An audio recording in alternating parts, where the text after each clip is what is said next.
Right, we're ready to start putting it back together again. Surprisingly, the thing that took the longest was cleaning up the faces of both the block and the head. You want them spotlessly clean, oil free, all the bits of carbon and build up, all's got to be taken off, old gasket if there is any. You don't want to score the face of the block or the cylinder head, so a flat scraper is usually the best way to go. Don't use sandpaper, you don't want bits of grit falling down the bores. And then just wipe up, clean up, and you're ready to go once it's all clean. A couple of things to bear in mind when you're ready to put the head back on. Make sure the exhaust flanges are all spotlessly clean on both the manifold and on the exhaust itself, otherwise you'll never get it to seal. And remember that you're going to be dropping the head into that little bypass hose, so it gently does it with that. A smear of sealant around the exhaust flange as well will save you a lot of messing about. It means you don't have to drop the exhaust down. And the reason we're all here, brand new shiny copper head gasket.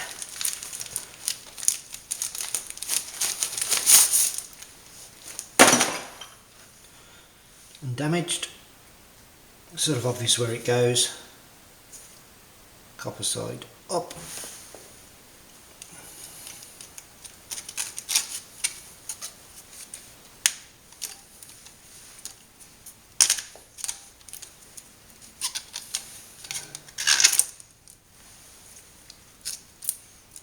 Just tuck that down nice and neat.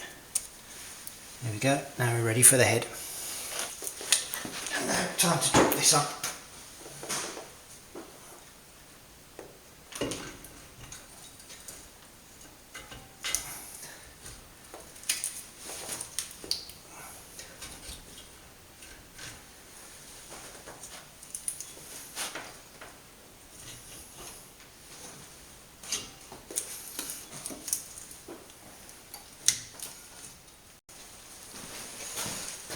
Next to go in is our push rods, all stored neatly in their bit of card. Wipe off, particularly the ends, and back in order.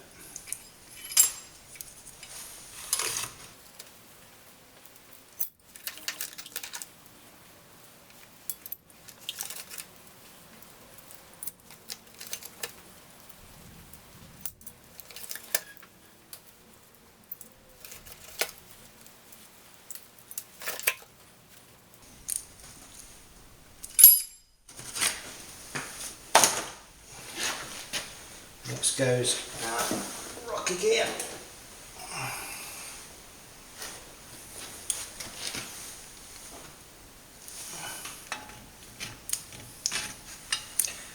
What we do is just make sure you settle the rockers into the push rods.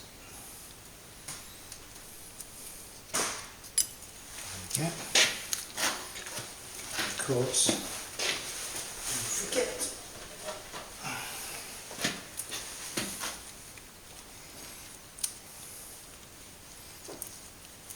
tab washer.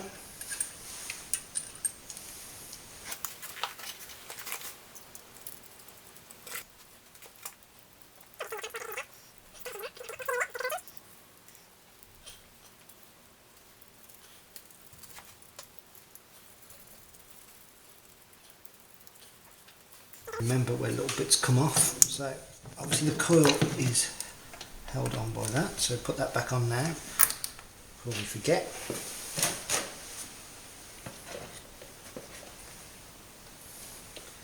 These are the clean head nuts.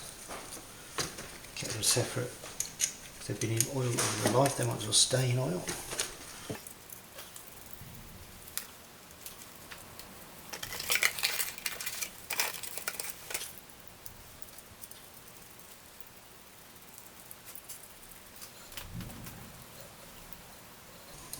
Right, ready for the tightening sequence.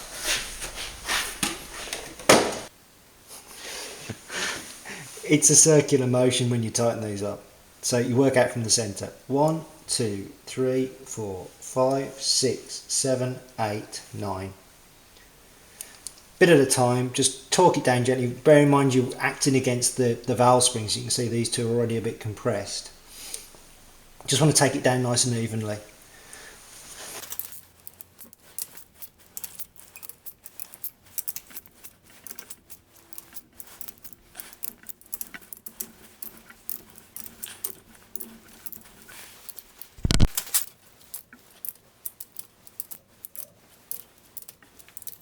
Torque setting for these is 50 pounds-foot, and get it right.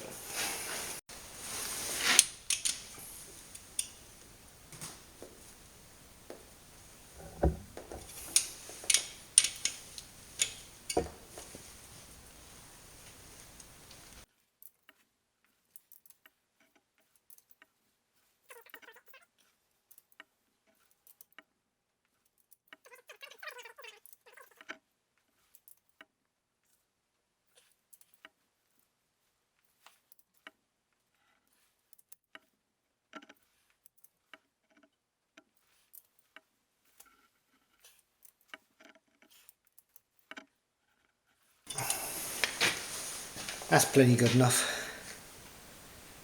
Lovely job.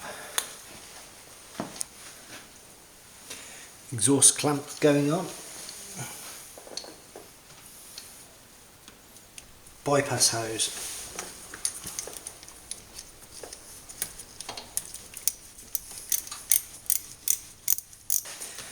Carb with new gaskets.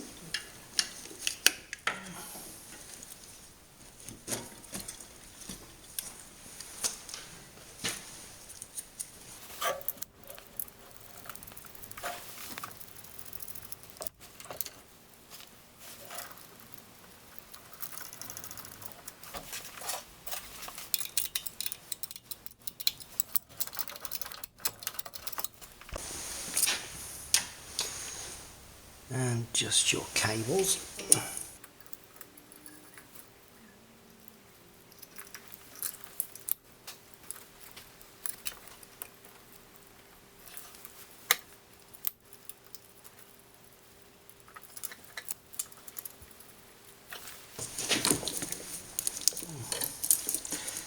Heater radiator valve.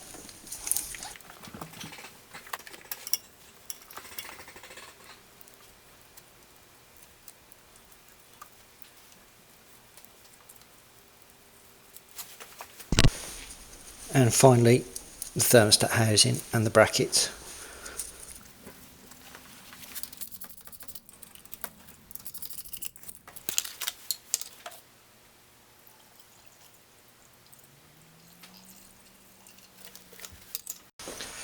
The one last technical bit we're going to need to do, because the head's been off, the tappet gaps will have changed. You know, the gasket may be a couple of microns thicker, you don't know. Anyway, how do you set tappets? To check the tappets you use the rule of 9. It's not as difficult as it sounds, because there are only 8 valves, aren't there? Yeah, of course there are. What you do, rock the car backwards and forwards until you see a valve all the way down. When it's at its bottom, its opposite number is the one you check. So that's valve 5, you check 4. When 1's fully down, you check 8. 1 and 8, 9. When 2 is fully down, you check 7. Work through until you've checked them all, and it's 12 thou on these. So here's what you need for setting the tappets. You've got 1/2 inch screw spanner, screwdriver that fits snugly into the top of the tappet, and a feeler gauge. In this case, blades for 4 thou and 8 thou, because I've got a 12 thou blade. Car's in gear. Rock the car until you see the valve go all the way down, which is this one. So 1, 2, 1, 2, 3, 4, 5, 6, 7. This is what we're going to check. And you check it by sliding that in there. You could drive a boss through that. So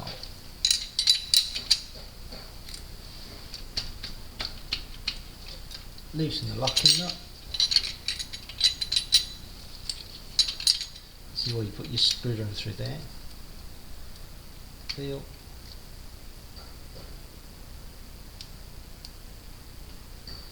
And they're called feeler gauges. You should just be able to feel both sides, top and bottom. You don't want it too tight that it nips. Just feeling it. Okay. Hold it with the screwdriver and lock it off. You may need a few attempts to get this right, because sometimes it moves a fraction when you do the lock nut up. Right, all that needs now is the rocker cover with the new gasket putting on, air cleaner back on, check all your levels, oil, water, get the car started, make sure the levels are okay when it's running. Obviously there's going to be air in the radiator which has got to bleed through, and so you're going to have to check that a couple of times and make sure you top it off before you seal it. Check the dash part on the car because that may have spilt. And that's it. Hopefully no more oil in the water or water in the oil. Hopefully a little bit better performance if you were losing that. And enjoy it.